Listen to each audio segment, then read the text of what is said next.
el equipo. Muy bien. Pero si Ah, ya yo bajé muchísimas grabaciones de ahí de la plataforma, ¿por qué no te deja grabar? está inhabilitado. Ya lo consultaremos. Ay, Voy a grabar en este equipo. Bien. Buenas noches, estimados compañeros. Bienvenidos a esta sala de este diplomado en valores.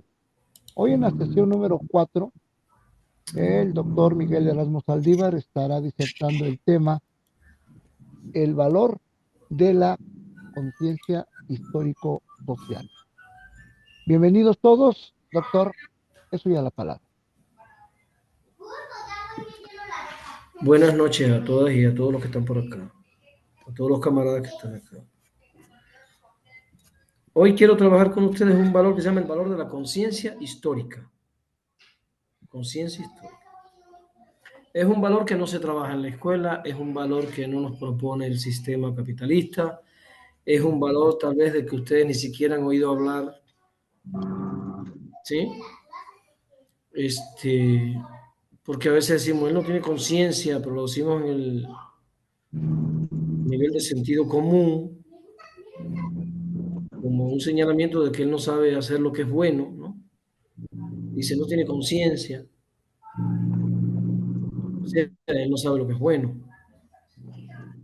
Pero eso de que él no tiene conciencia se puede usar también dentro del sistema capitalista neoliberal, dentro de cualquier sistema. Si la conciencia se asume como hacer lo correcto según las leyes del sistema. Entonces, en el capitalismo hay cosas que son correctas según las leyes del capitalismo. Por ejemplo, el capitalismo no es correcto apropiarse de lo ajeno. Eso no es correcto.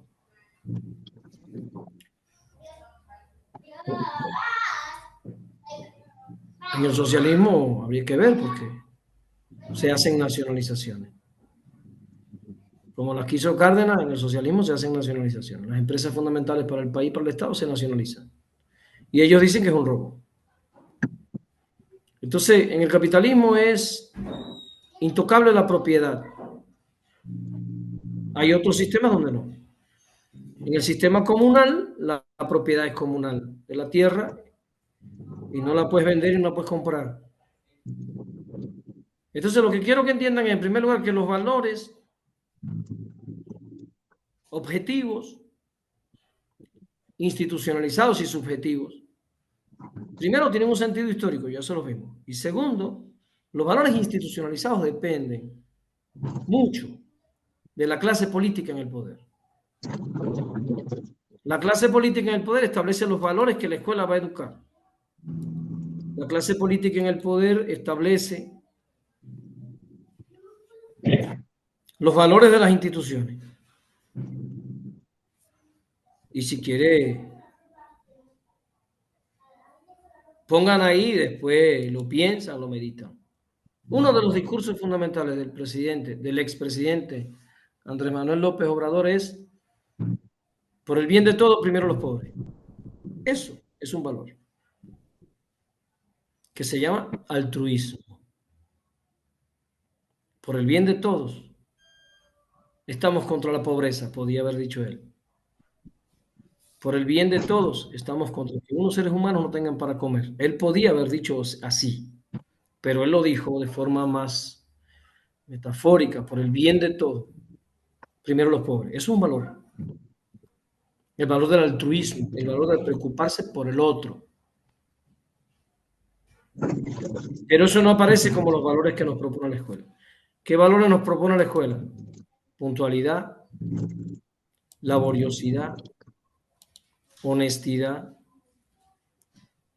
tolerancia, que ayer lo abordé con los muchachos de que no me correspondía porque ayer es el tema de, bueno, sí correspondía también. Tolerancia. Entonces tenemos que descubrir la narrativa que hay detrás de cada valor que nos propone el sistema. Eso anótenlo y piénsenlo. No podemos aceptar los valores como buenos. Los valores que nos proponen vienen de una concepción judeo-cristiana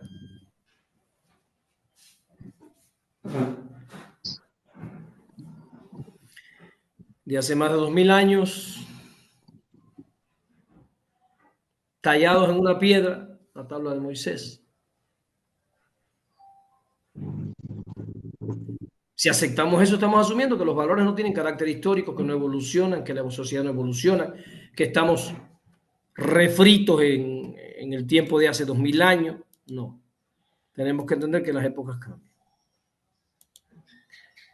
Yo le explicaba a los compañeros de ayer, y creo que hoy es bueno que lo toque, como ejemplo para que vean que la narrativa que hay detrás del valor suele ser ideológica.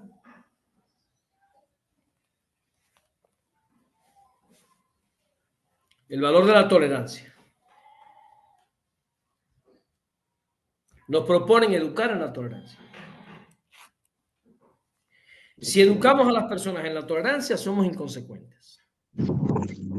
Educar en la tolerancia es ser ideológicamente neutro. La tolerancia es ideológicamente neutra. O sea, la tolerancia es un valor de la clase opresora. Los oprimidos tenemos pensamientos dialécticos, pensamientos marxistas. Sabemos que las cosas vienen acompañadas de su contrario. Por tanto, asumir tolerancia implica asumir la misma magnitud de intolerancia. No podemos ser tolerantes sin ser a la vez intolerantes. Pero ellos quieren que seamos tolerantes solamente. Y todo el mundo acepta la tolerancia como un valor y que la intolerancia es inadmisible. Es un disparate, compañeros. Voy a poner 2 o 3 ejemplos para entrar ya directamente en el tema.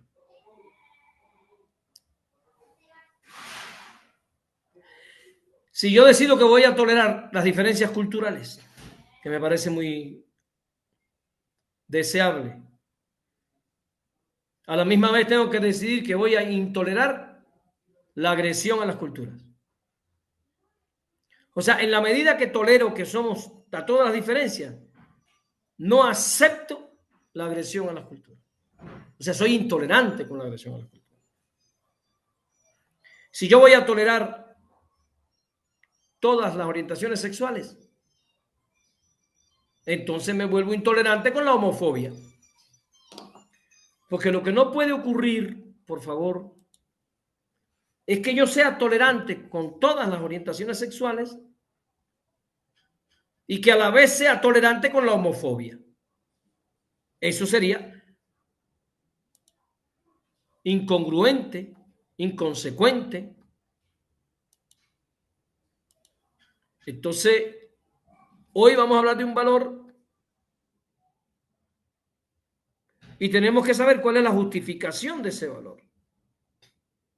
Ahora, si alguien me pregunta, ¿cuál será la justificación de que la intolerancia se eduque?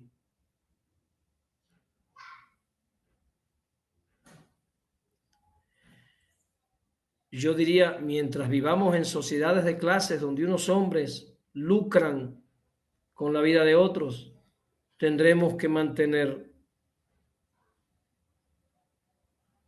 una porción de intolerancia. ¿En nombre de quién se tolera la pobreza?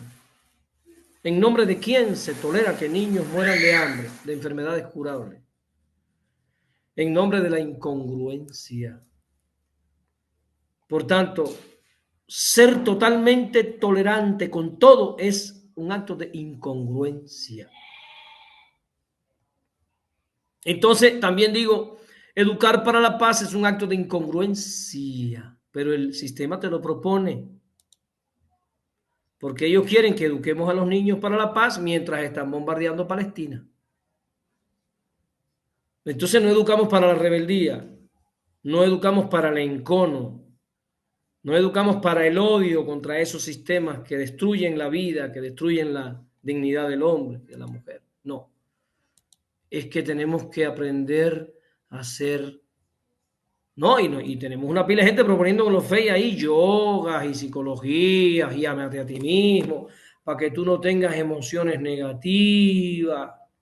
O sea, yo tengo que vivir en un sistema como este, con capitalismo neoliberal, yo tengo que vivir entre niños limpiando parabrisas en los semáforos, pero yo tengo que estar relax, yo tengo que estar light, yo tengo que estar bien, porque si yo estoy bien, el mundo está bien, y si yo pienso en el dinero, me llega dinero. Una cantidad de idioteces, pero de idioteces.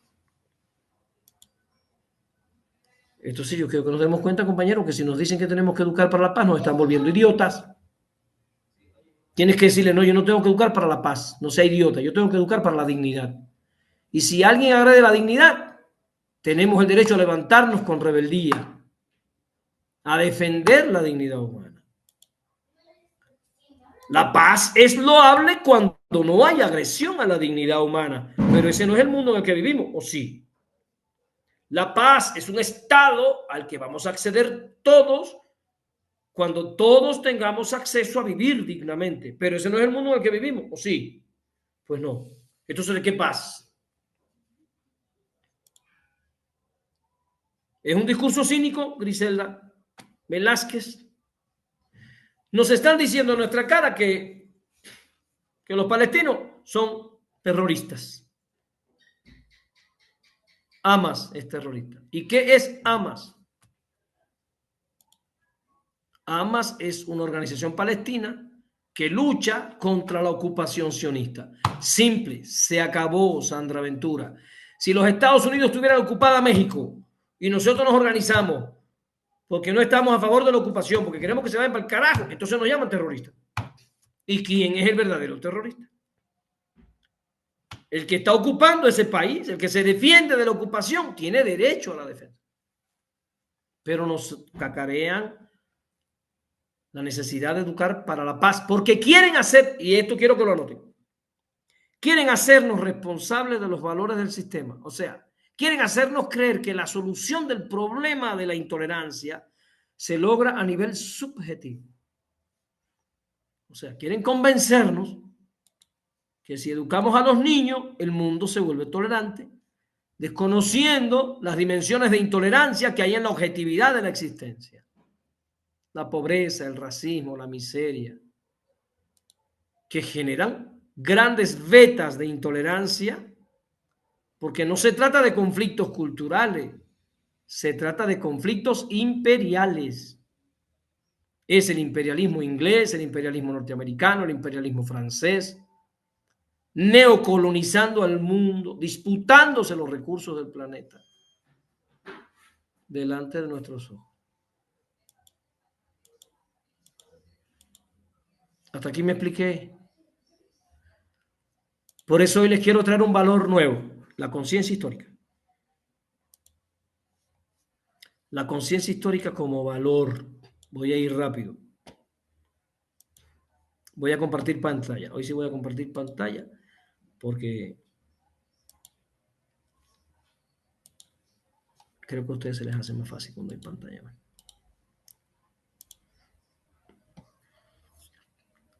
Me avisan cuando ya se vea mi pantalla, mi hermosa pantalla compartida. Ya, doctor. Ya está. Ya se ve. La formación de la conciencia histórica.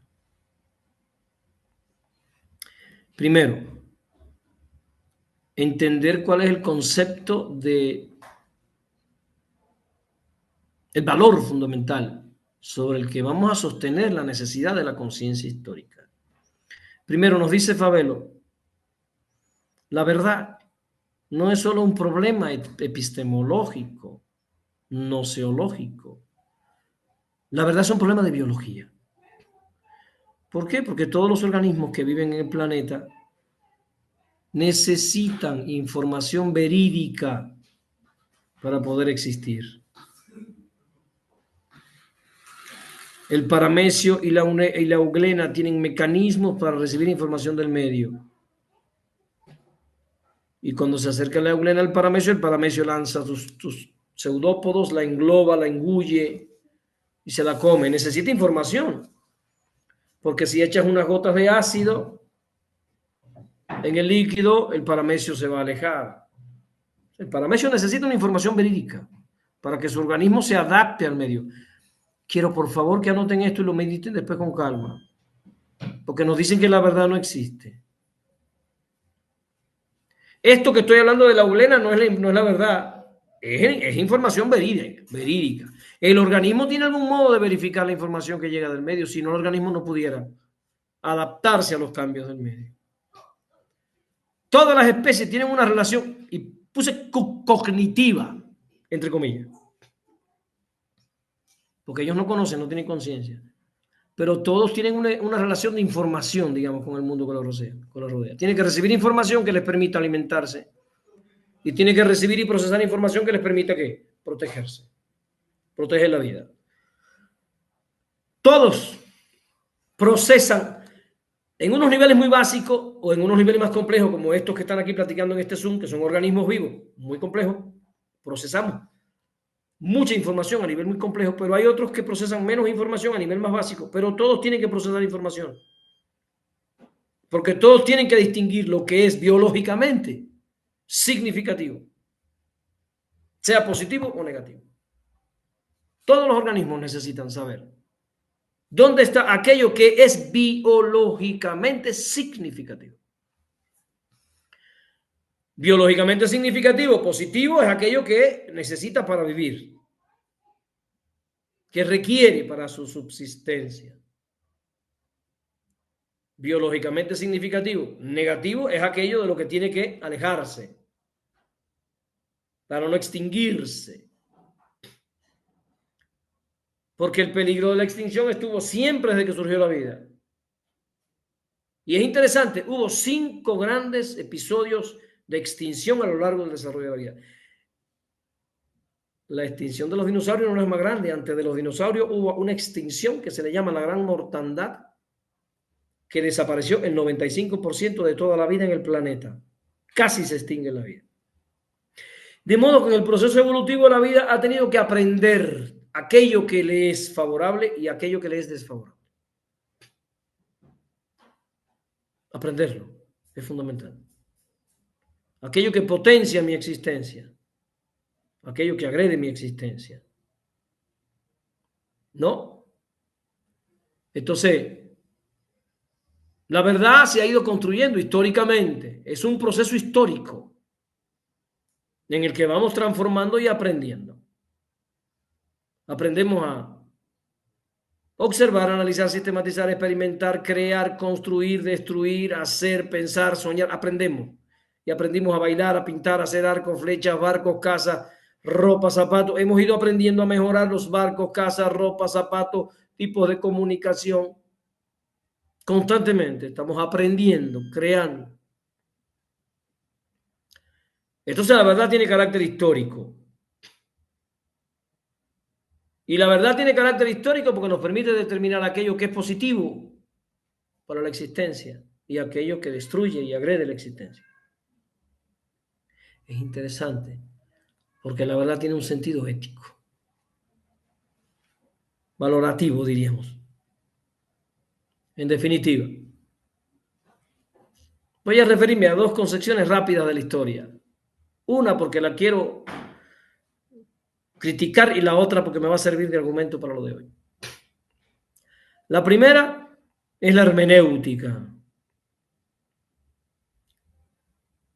de Gadamer. Mira que nos hablan de la hermenéutica y la hermenéutica y la hermenéutica. La hermenéutica tiene muchas cosas positivas, pero hay que tener cuidado. Porque para Gadamer, la conciencia histórica es tener plena conciencia de la historicidad de todo el presente y por tanto de la relatividad de todas las opiniones. Cuidado con la segunda parte. Si todas las opiniones son relativas, no hay verdad. Si todo depende de la vivencia del sujeto, todo es subjetivo. Ese solipsismo que criticó Lenin, solipsismo, es una corriente filosófica muy vieja. El idealismo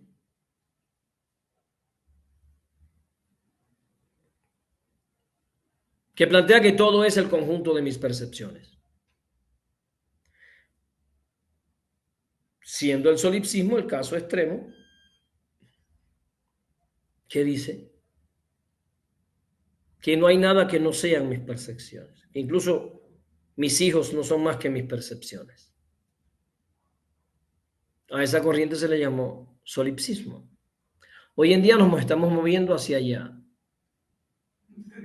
tratando de disolver al sujeto colectivo.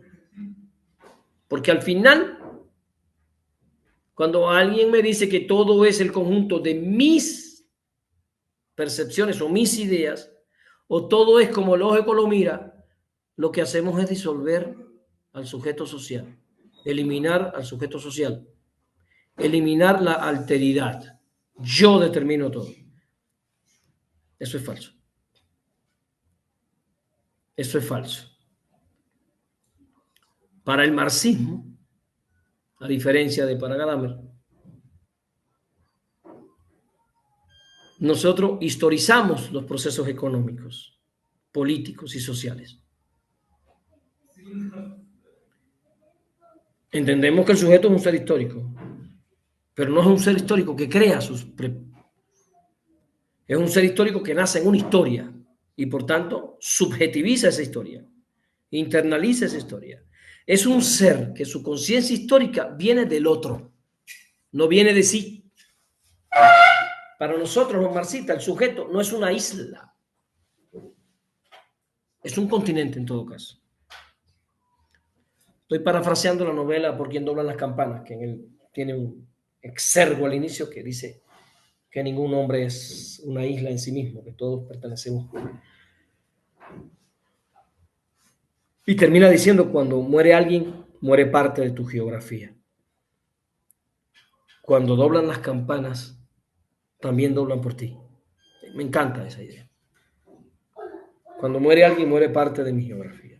Así pensamos los marxistas. Y por eso me voy a ir a tratar de acercarme a una definición de conciencia histórica como valor para llevarlo a la escuela, en la cual asumimos que la conciencia histórica surge en el devenir histórico y en la investigación de ese devenir. No basta con estar en la historia para tener conciencia histórica. Hay que buscarla críticamente, hay que indagarla, porque la historia se nos presenta como apariencia.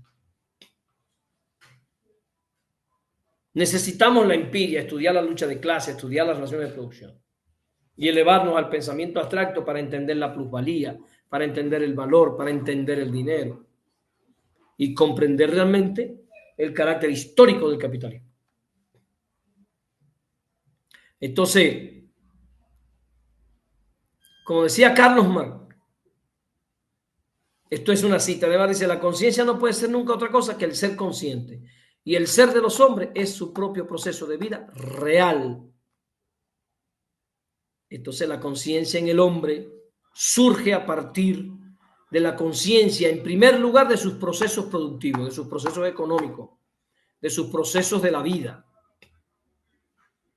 Entender cómo producimos es entender cómo vivimos, porque tenemos que producir para satisfacer las necesidades que nos permiten la vida. Entonces, entender la producción es entender la construcción de la subjetividad. La subjetividad no es solo la producción, va más allá porque es creativa. Tiene una independencia, entre comillas, relativa. La vida parte de lo corpóreo, de lo sensitivo, como dice Dussel, de lo social, del cuerpo. La vida parte de un cuerpo que siente, de un cuerpo que vive, de un cuerpo que sufre, pero también de un cuerpo que piensa. Entonces la conciencia está vinculada profundamente al proceso que nos distancia de la naturaleza. Los animales están en la naturaleza. Nosotros estamos con la naturaleza. Ellos están impregnados de ella, no pueden salir de ahí. Nosotros nos distanciamos. ¿Y cuál es el proceso que nos distancia de la naturaleza, compañeras y compañeros? El proceso productivo, el trabajo.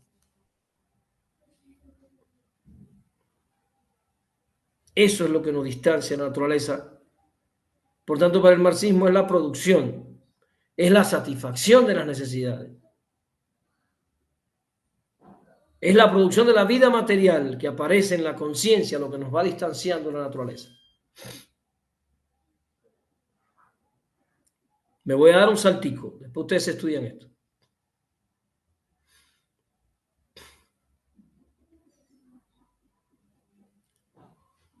Para Quintanar, la conciencia histórica sería la noción de que todo presente tiene su origen en el pasado. La conciencia de la que las sociedades evolucionan, cambian, no son estáticas. La conciencia de que la transformación de las sociedades en la construcción de la época actual, los procesos pasados constituyen las condiciones del presente.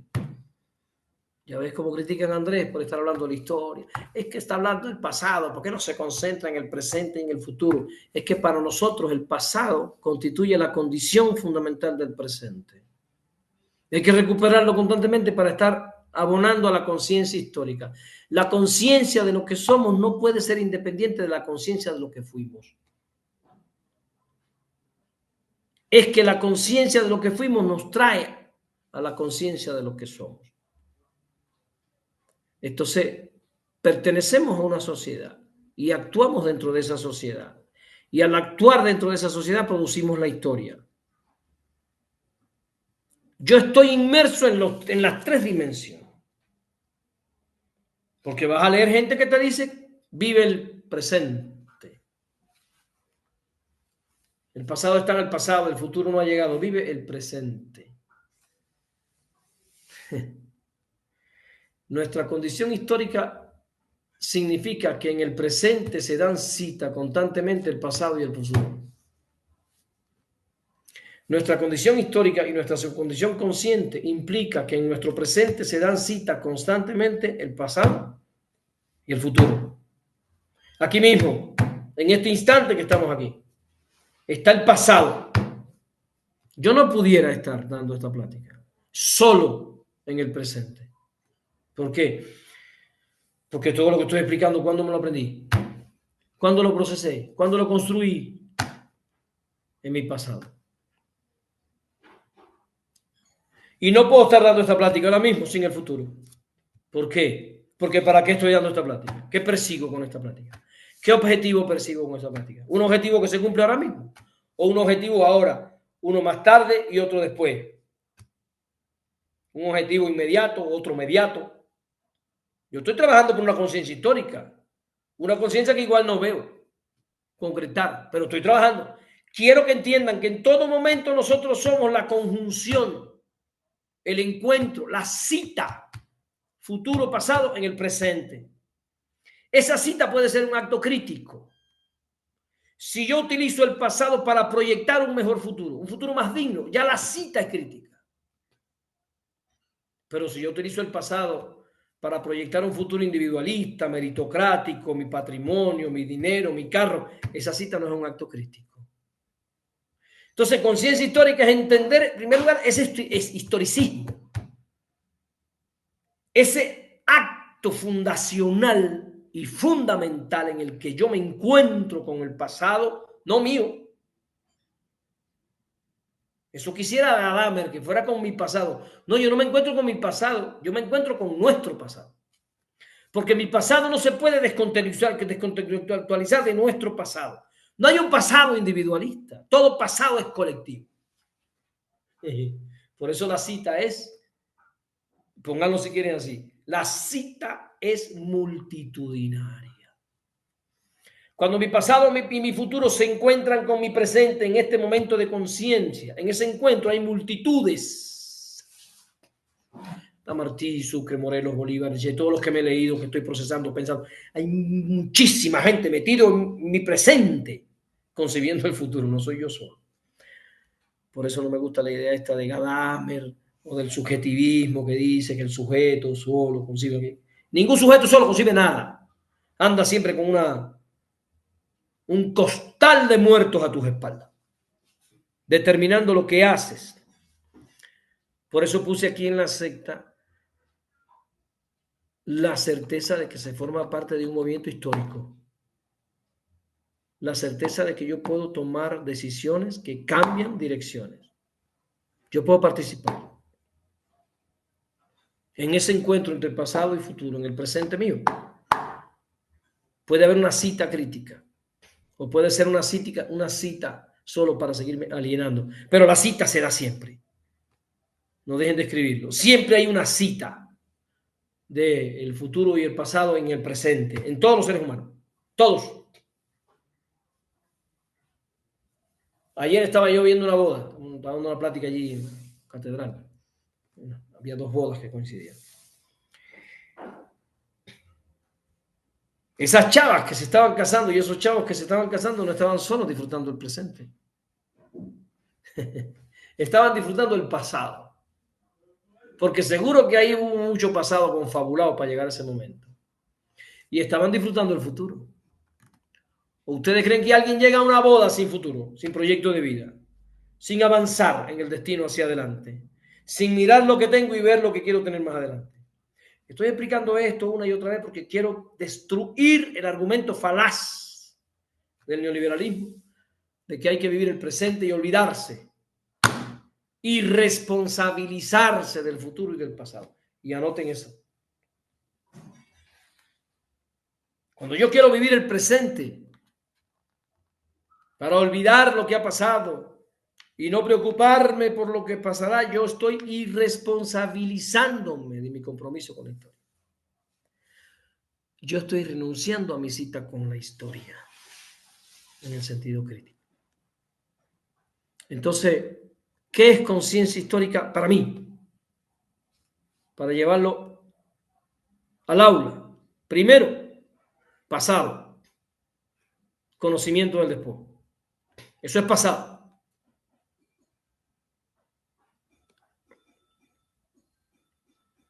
Despojo de la tierra, el ecocidio.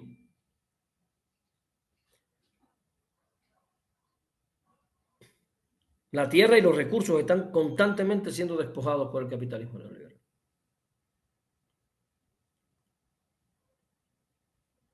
Despojo de la vida, el genocidio. No pensemos que el genocidio es el pasado. El genocidio es pasado, presente y futuro. Todo es pasado, presente y futuro, hijos míos. Ay, profe, ¿cómo puede haber un genocidio para el futuro? El genocidio del pasado lo conocemos, no tengo que explicarlo.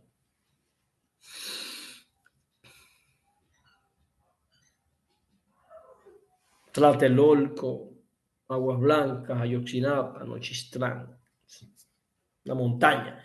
Y bueno, el genocidio de los castellanos, más 90 millones de habitantes. El genocidio del presente lo estoy viviendo. Somos el país que más consume refresco, diabetes, gente que muere por COVID sin tener acceso a respiradores, a medicinas de calidad, bueno, es un genocidio que está. Y el genocidio del futuro, estamos asesinando personas hoy que van a morir en el futuro a partir de la vida que el capitalismo está sembrando hoy. La destrucción de la vida que el capitalismo está sembrando hoy va a producir muerte en el futuro, no solo las que están ocurriendo ahora. Además del genocidio, el epistemicidio. Epistemicidio del pasado, epistemicidio del presente y epistemicidio del futuro.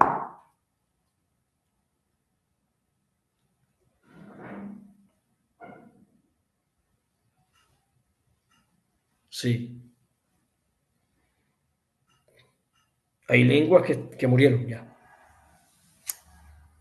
que las desaparecimos. Hay lenguas que están desapareciendo y hay lenguas que desaparecerán. Hay culturas que fueron agredidas en el pasado, culturas que están siendo agredidas ahora y cuyo efecto más cruel se va a proyectar hacia el futuro. Y en cuarto lugar, el despojo de los valores, el eticidio, que es lo que estamos abordando en este diploma. ¿Cómo nos arrebatan nuestros valores y nos ponen los valores que a ellos nos convienen y no nos damos ni cuenta? Nos ponen el valor de la laboriosidad y no nos damos ni cuenta de la manipulación. Que llevamos 500 años alimentando a estos inútiles y todavía nos quieren más laboriosos. No entendemos la manipulación. Es enorme cuando el sistema nos dice que seamos más laboriosos, porque es lo mismo. que cuando Fox dice a trabajar, huevones. Es lo mismo. Porque para él, este pueblo que lleva 500 años alimentando a colonizadores, alimentando la riqueza de España, somos unos huevones. Y para él y para el capitalismo somos pobres porque somos flojos y somos huevones. Y para el capitalismo neoliberal, para la ideología capitalista neoliberal y para Vicente Fox, somos flojos porque no somos creativos. Y nos mandan la idea de que nos autoempresariemos, volvernos autoempresarios. ¿Por qué? Porque el éxito del capitalismo llega con la creatividad y volverse autoempresario. O sea, nos están mandando el mensaje subliminal de que somos pobres por no inteligentes, porque es nuestra responsabilidad la pobreza. Eso es mentira. No somos pobres, somos empobrecidos sistemáticamente por el despojo. Porque dije, despojo de la tierra, de la tierra están los recursos, de la vida, de los saberes, de los valores.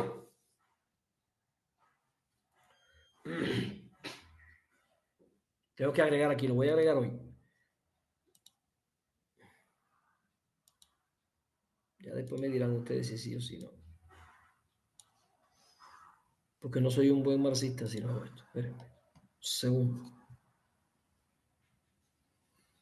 Porque me acabo de dar cuenta que el despojo fundamental de que hablaba Carlito Mar no lo puse aquí.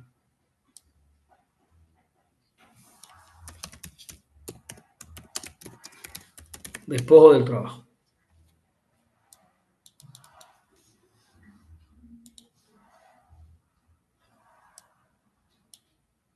¿Cómo le voy a llamar eso? No sé. Después buscaremos. Despojo del trabajo. Porque trabajamos y el resultado de nuestro trabajo se lo apropian. Producimos y el resultado de lo que producimos se lo apropian. Creamos y el resultado de lo que creamos se lo apropian.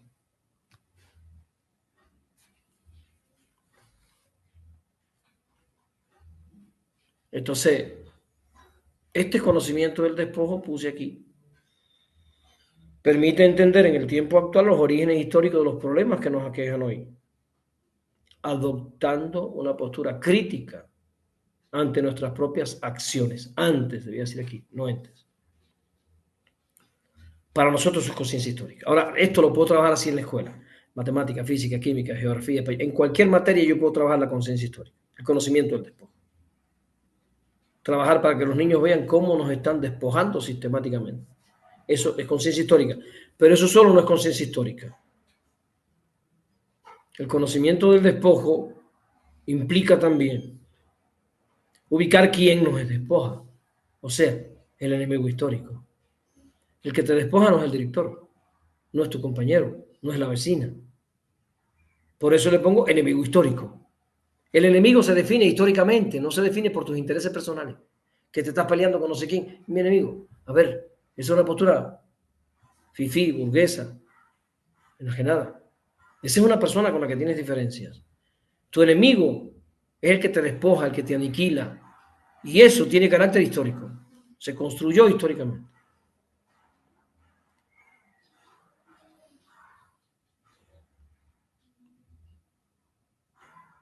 Los imperialismos con sus relaciones económicas. Los imperialismos con sus producciones culturales.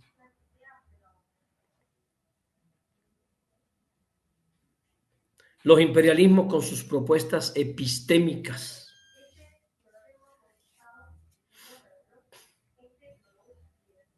Y los imperialismos con sus propuestas éticas. Los valores que nos proponen en la escuela.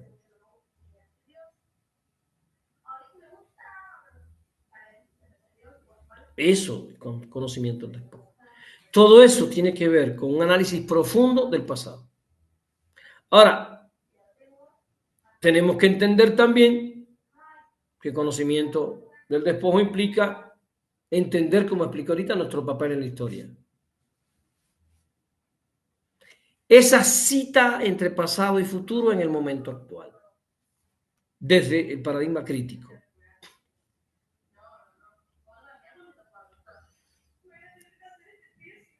Conciencia histórica implica descubrir los sectarismos, egoísmos personales, grupales, triviales. Luchar contra eso. Que va dentro de nosotros, tenemos que luchar contra nosotros mismos.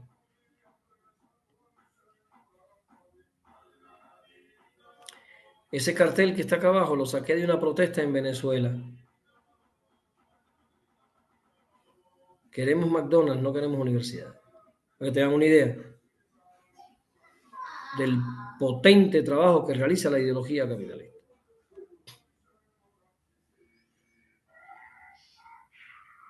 La imposibilidad de lograr la unidad en torno a principios. Porque no nos dejan. Ahora mismo acabamos de ver con tristeza cómo Lula da Silva se lanzó contra Venezuela en la cumbre de los BRICS. Qué tristeza. Un hombre que en un momento jugó un papel tan importante y ahora está jugando un papel formidable a favor de los Estados Unidos.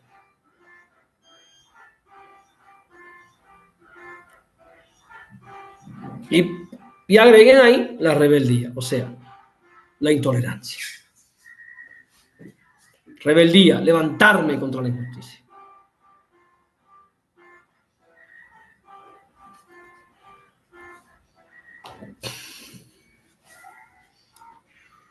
Hasta aquí hablé del conocimiento del despojo para la conciencia histórica, que como dije tiene que ver con el pasado.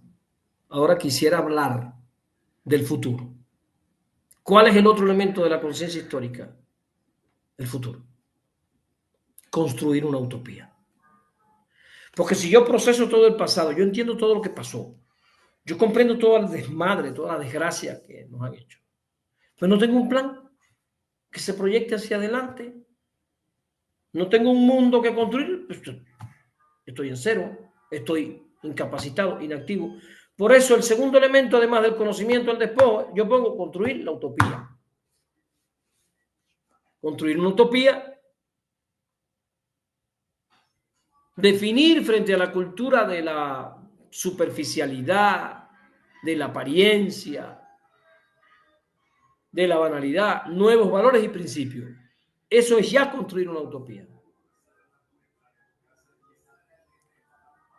Establecer el horizonte histórico al que nos queremos mover. Primero, ganar la elección. Primero, porque no hemos ganado la elección y nos estamos fajando, peleando. Zapatismo, que tú no, que yo sí, el otro. Los sindicatos. A ver, lo primero es ganar la elección. Listo. Ya el horizonte histórico tiene que estar bien definido. Ganamos la elección. Después vamos a ir estableciendo nuevas leyes. Vamos a ir recuperando recursos. Todo en su momento. No puede hacerlo todo a la vez. Una cosa primero y otra después.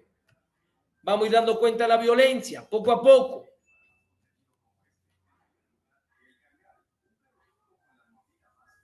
Estableciendo debates a nivel filosófico. Cuestionarnos la lógica del capital. El altruismo y la disciplina como rutas para construir la victoria. No hay, si esa utopía es sin disciplina, estamos mal.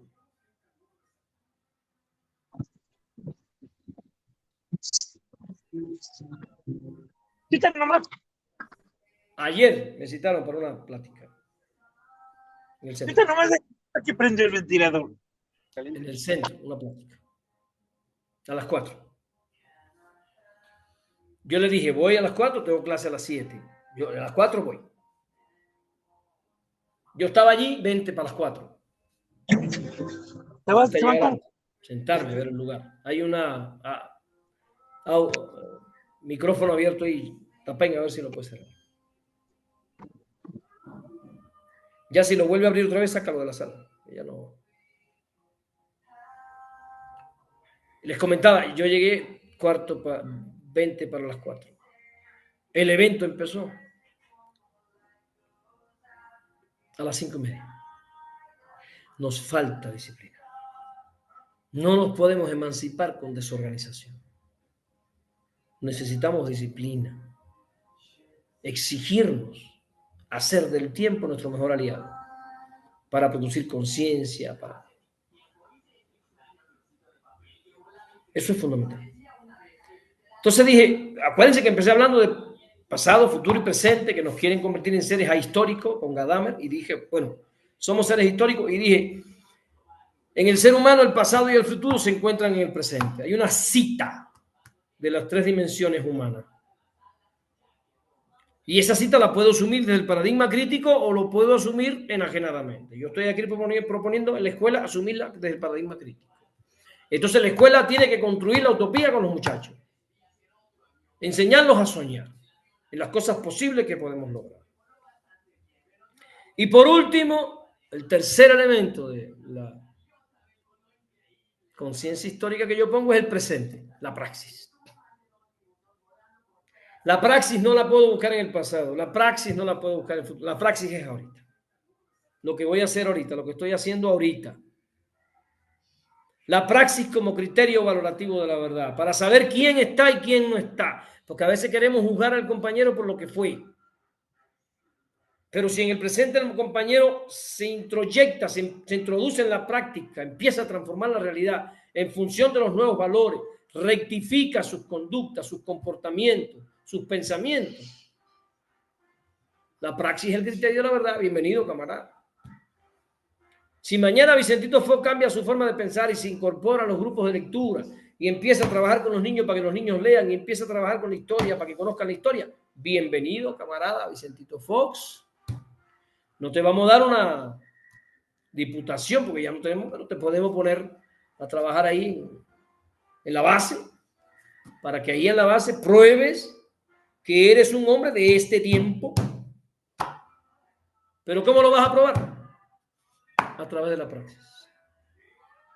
A través de la praxis no solo se forma el hombre revolucionario, se prueba los principios revolucionarios. ¿Dónde? En la praxis. En lo que haces. Entonces, hay que ver la praxis como transformación social, como transformación revolucionaria. Ver la praxis como transformación del individuo, el individuo que va cambiando en esa praxis. No puedo condenar, volverme un juez para decir, tú no entras aquí a la cuarta T porque tú eres puro. No. No hay purezas. Por eso tengo que admitir que la praxis transforma la realidad, pero transforma al sujeto. Y por supuesto, la praxis funda nuevos valores. Fíjense que en esta propuesta de conciencia histórica que yo les estoy poniendo aquí para que ustedes analicen, que nos sirve para hacer trabajos a nivel didáctico, yo quise traer a colación el pasado con la conciencia del despojo, el futuro con la utopía, que se encuentran en el presente y se actualizan con la praxis. Entonces, considerar el conocimiento de mi participación en la historia tanto en la recuperación de ese pasado histórico como en la construcción de la utopía. Ahí tenemos que poner al niño. El presente es el momento en el que se encuentran el pasado y el futuro. ¿Y dónde se encuentran? En mi praxis. En mi praxis convoco a Zapata. En mi praxis convoco a la justicia que aún no existe. Mi praxis es el momento en el que el futuro y el pasado entran y se actualizan, se vitalizan. Bueno, aquí le puse algunas otras cosas. Porque a través de la praxis yo descubro el conocimiento del despojo. A través de la praxis yo descubro al verdadero enemigo histórico. A través de la praxis recuperamos la unidad, construimos la utopía. Una praxis donde esos aspectos entren se vuelve congruente con el proceso de formación de la conciencia histórica. Bueno,